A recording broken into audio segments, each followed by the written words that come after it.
Conhecendo São José, podcast com o padre Vandemir Josué Meister, assessor nacional do Terço dos Homens Mãe Rainha. Louvado seja nosso Senhor Jesus Cristo, Maria e São José. Hoje nós queremos falar sobre o Poço de São José. Nós temos nas Sagradas Escrituras várias menções sobre o tema do poço, o Poço de Jacó. Por quê? É importante nós termos presente que a região da Palestina, também em direção ao Egito, é uma terra árida de pouca água. Então a água se torna um valor fundamental para a vida. E ter um poço significava uma propriedade de valor.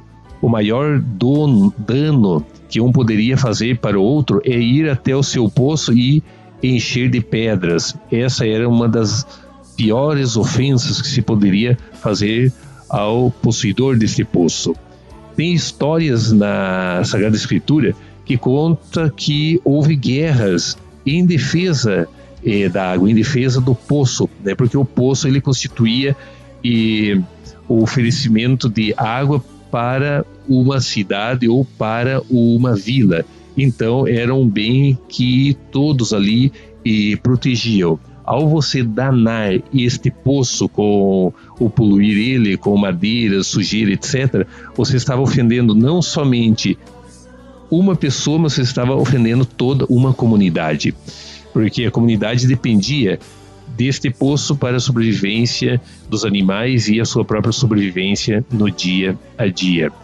E é interessante que a água ela foi associada com o tema da vida, né? O profeta Ezequiel, ele, para enfatizar o esplendor da vinda do Messias, ele prognosticou que um rio de águas vivas e puras sairia do templo de Deus e correria em direção ao mar, para tornar saudáveis as suas águas salgadas. Está falando do Mar Morto, né?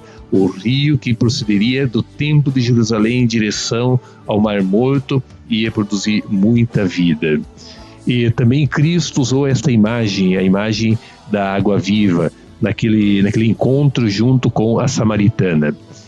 E as cidades ou as vilas, as pequenas comunidades, todas cresciam a partir de um espaço onde havia água.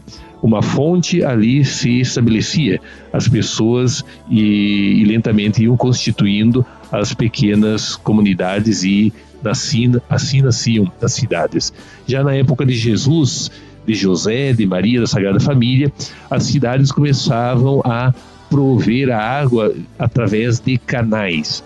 Interessante nós olharmos para a Sagrada Família em Nazaré, aonde a arqueologia supõe que seja a casa de São José. São dois pontos que no dia de hoje, visitando, a gente percebe que ali é um espaço que você não pode ter o teu próprio poço, porque é num declive. E esses dois locais onde são indicados, dentro das casas tem a cisterna. A cisterna era um espaço isolado onde se colocava a água, você ia buscar a água. A água, quando buscada no poço ou na fonte, sempre era feita pelas mulheres. As mulheres tinham essa função durante o dia de abastecer estas cisternas e dar de beber também os animais domésticos, como nós já falamos em outro podcast.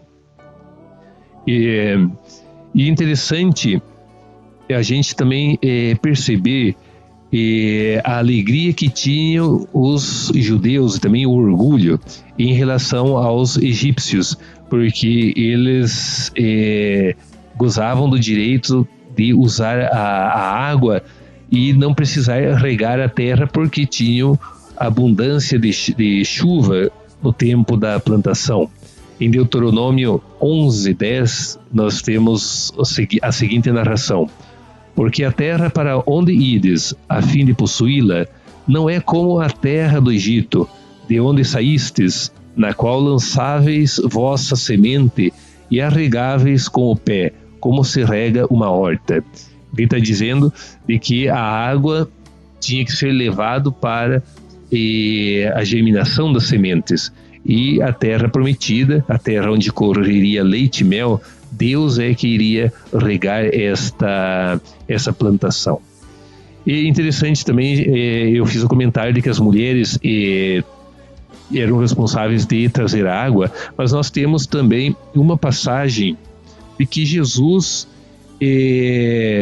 indica um homem trazendo água, especialmente quando Jesus fala na preparação da última ceia. Ele diz que para os apóstolos baixarem até a cidade e lá encontrarão o homem carregando água. O que quer dizer isso? Raras vezes o homem levava água, e quando ele levava água, ele era notado por todas as pessoas que estavam no seu entorno. Este podcast nos ajuda a percebermos a importância que teve a água para o povo de Israel. E também nos leva a nos perguntarmos como nós estamos cuidando da nossa água. Temos uma abundância de água no Brasil, mas temos que também nos preocupar com este bem que produz a vida. E também de nós usarmos a água benta, que ela possa ser também um sacramental, que ela possa também dar vida nesses espaços aonde eu vivo no dia a dia, na minha casa, na minha família, no meu trabalho. Peçamos pela intercessão de São José, Maria e Jesus, que nos abençoe a nossa água, abençoe também a nossa vida. Louvado seja nosso Senhor Jesus Cristo, para que sempre seja louvado.